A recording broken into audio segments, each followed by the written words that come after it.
मी या आनंदाला किंवा या सगळ्याच काय आता ह्याला पातक म्हणायचं कर्तृत्व म्हणायचं काय त्याला कारणीभूत असणाऱ्या दोन मराठीतल्या दिग्गज मी म्हणतो की स्टार अजय अतुल यांना विनंती करतोय की त्यांनी प्लीज मंचावर यावं. एकदम पहिल्या स्क्रिप्टच्या नॅरेशनपासून या दोघांची एक वाक्य होती मला आत्ता खास प्रकर्षाने आठवली होती. अजय सर म्हणले ते एपिक आहे, ही एपिक लव्ह स्टोरी असं म्हणायचं याला. आणि मी म्हटलं की असं ह्याला एपिक म्हणायचं का आपणच. ते म्हटले मी म्हणतो, मी ह्याला एपिक म्हणणार आजपासून. आणि अतुल सर म्हटले की ही स्क्रिप्टच तोंडात चमचा घेऊन आली सोन्याचा. तो जरा मला वाटलं हे जरा इतक्या लवकर कसं काय असं. पण मला खरंच भारी वाटतं तुमच्या दोघांचं. आणि 50 सांगितलं होतं, आता हे सांगायला हरकत नाही. पण म्हणजे इतका दूरचा मार्गही दिसला आणि आत्ता त्या मार्गावर तुम्ही जिथं म्हणलं होतं तिथे येऊन पोहोचलोय. तर खूप भारी वाटतं. तुम्ही तुमचं काय म्हणजे जे काय मला सैराट म्हणत आहे ते मला वाटतं तुम्ही बोला. सर्वप्रथम तुमचं इथं जमलेल्या सगळ्यांचं आणि महाराष्ट्रातल्या सगळ्या रसिकांचं आम्ही आत्ता मनापासून आभार मानतो. जो काही प्रचंड तुम्ही प्रतिसाद दिलाय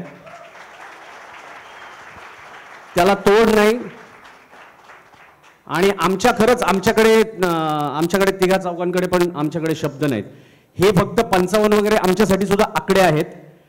कारण हे जे काही बाकीच्या गोष्टी घडत आहेत थिएटरमध्ये, पब्लिक थिएटरमध्ये त्या स्टेजवर जाऊन नाचतायत, इकडे काहीतरी ते कुठेतरी गाणं लागलं म्हणून तिकडे हातातलं काम सोडून नाचतायत, किंवा सिनेमाबद्दल लोक ज्या पद्धतीने बोलतायत, हे असं मी माझ्या आजपर्यंतच्या आयुष्यामध्ये मी स्वतः डोळ्यांनी कानांनी कधी ऐकलेलं नाही. आणि या फिल्मचा म्हणजे हे आम्ही केलं पिक्चर मी म्हणून नाही, दुसरं कुठलंही पिक्चर असतं, दुसरं कोणीही केलं असतं ना तरी ही प्रचंड अभिमानाची गोष्ट आहे. आणि आम्ही या सिनेमाचा एक भाग आहोत, त्याच्यामुळे अजून आनंद वाटतोय. अजून एका गोष्टीचं वाईट वाटतंय म्हणजे मी निखिल सानेला म्हटलं होतं की आपण दोघं एकत्र प्रोड्यूस करूया पिक्चर. मी निखिल सानेला पहिलंच सांगितलं होतं, कारण ऐकल्यानंतरच खरंच माहिती होतं हे 50 क्रॉस करणार. 55 मला नव्हतं माहिती, 55 एवढं नव्हतं माझ्या वकूत नाही तेवढा, पण 50 क्रॉस करणार. आणि तेव्हाच त्याला टाकलं होतं मी की आपण एकत्र प्रोड्यूस करू. पण त्याला तो पण माझ्यापेक्षा जबरदस्त मार्केटिंग आहे. तो पण बोला एकदम हळूहळू तुम्ही फक्त म्युझिक करा ना, आपण काय पुढचं पिक्चर आपण एकत्र करू.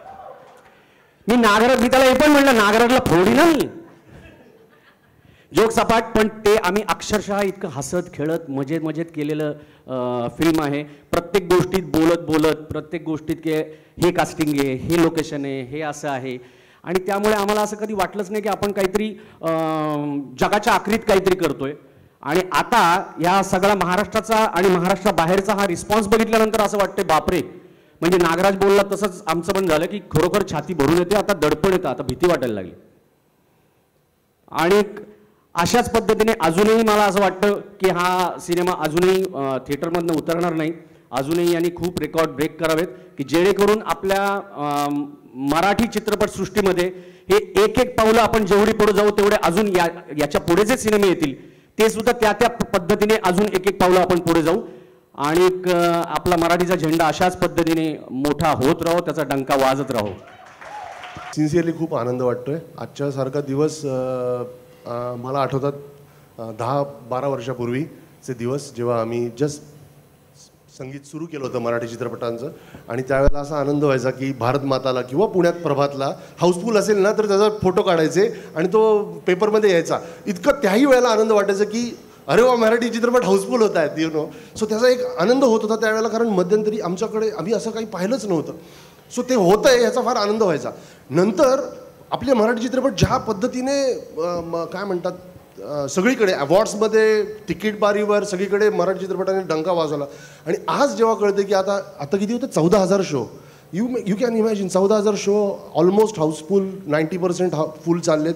म्हणजे हा एवढा मोठा महाराष्ट्रातल्या रसिकांचा आशीर्वाद आणि प्रेम या चित्रपटाला मिळालं, यासाठी मी सिरियसली महाराष्ट्रातल्या रसिकांचे आभार मानतो आणि धन्यवाद देतो.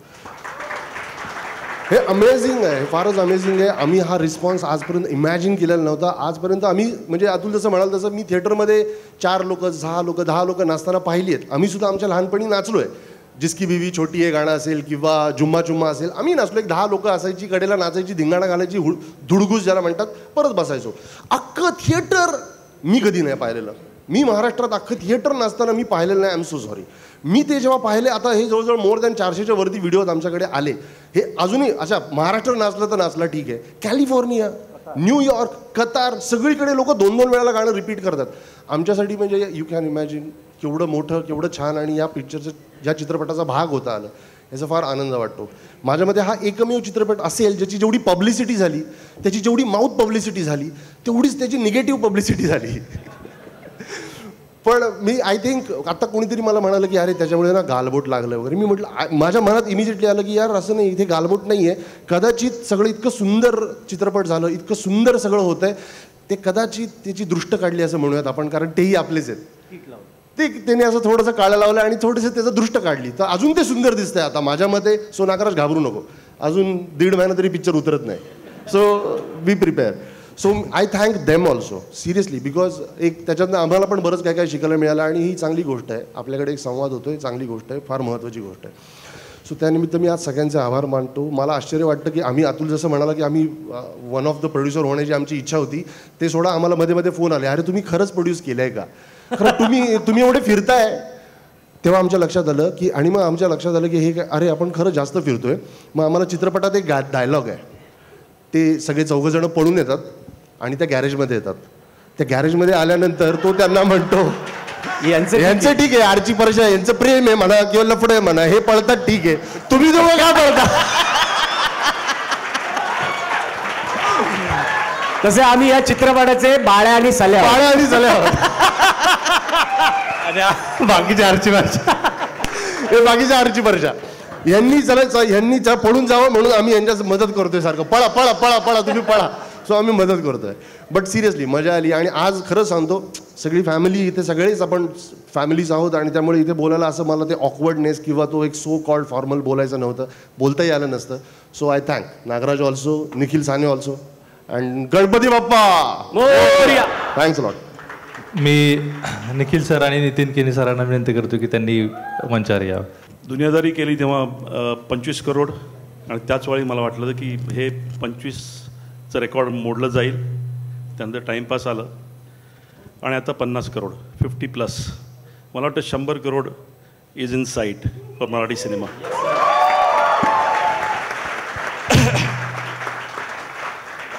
I'm getting goosebumps now. It's a fantastic journey for all of us. आणि मला वाटतं मराठी कलाकारांना, टेक्निशियन्सना याचा खूप मोठा फायदा होणार आहे. रिस्पेक्ट तर मिळेल, पैसाही मिळेल. आणि सगळ्यात महत्त्वाचं म्हणजे महाराष्ट्रात मराठी सिनेमा जसा तेलुगू आंध्रमध्ये आहे, तामिळनाडूमध्ये तामिळ आहे, केरळामध्ये मल्याळम आहे, तसा मराठी सिनेमा हा नंबर 1 राहील महाराष्ट्रामध्ये. आणि बाकी सगळे सिनेमा त्याच्या मागे मागे राहतील असं मला वाटतं.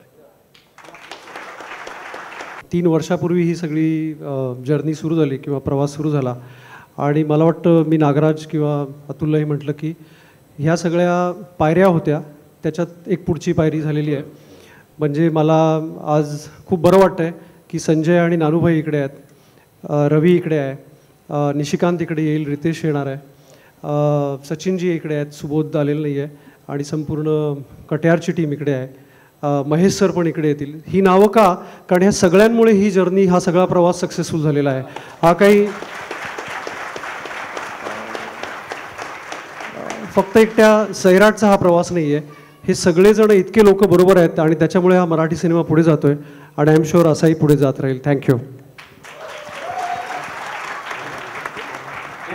एक मला वाटतं निखिल, मला एक गोष्ट वाटते आपल्या मराठी इंडस्ट्रीसाठी, हे सैराटचंच यश आहे असं नाही, हे आपल्या मराठी सिनेमाचं यश आहे. आणि याच्यानंतर कुठलाही मराठी सिनेमा आला ना, अक्षरशः बॉलिवूड सुद्धा घाबरेल, लावायचं का बघ, देखो होता डेट क्या पहिले देखो.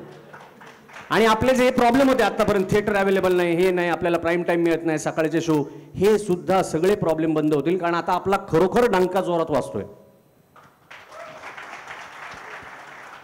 मी ह्यातले जे महत्त्वाचे म्हणजे पडद्यावर जे चेहरे आहेत त्यांना विनंती करतो, आरची, परशा, बाळ्या, साल्या, मंग्या आणि अनुजा मुळे, अरबाज शेख, रिंकू राजगुरू, आकाश ठोसर आणि तानाजी गळगुंडे यांना विनंती करतो. आणि सूरज आहे का, सूरज आणि सूरज प्रिन्स,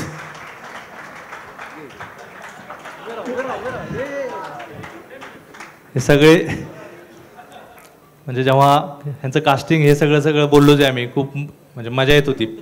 आणि ही टीम जेव्हा म्हणजे हिचं वेगळंच लोकसत्ताच्या एकांकिकेमध्ये हिचं कास्टिंग केलं, हिला कुठंतरी लाक्लूज हा रस्त्यावर भेटला, तो स्टेशनवर भेटला, असला कार्यक्रम करून हे सैराट झाले. आणि मला खूप मजा येते ह्यांची कामं बघून. इतके दिग्गज आत्ता सगळेजण त्यांना ॲप्रिशिएट करतात, तर मला खूप भारी वाटतं. आणि मला नेहमी प्रश्न पडतो की यांना मी आणतो खरं इकडं, पण हे पुढं काय करतील, कारण की टेन्शन असतं त्यांच्यासाठी. म्हणजे मी घडवून आणलेला हा अपघात आहे, पण माझ्याबरोबर पण असा अपघात घडला. माझी खूप इच्छा आहे की यांनी पुढे जाऊन खूप मोठं काम करावं. रिंकूला नॅशनल अवॉर्ड मिळालं, सूरजला मिळालं होतं, सोमनाथला मिळालं होतं, पण यांनी सतत काम करत राहावं ही माझी इच्छा आहे. पण मला आनंद वाटतो आहे की आत्ता ह्यांना सगळेजण ओळखतात. अगदी कायदा आणि सुव्यवस्थेचा प्रश्न निर्माण होतो, इतकं रिंकू आणि आकाशवर तर सगळे प्रेम करतायत.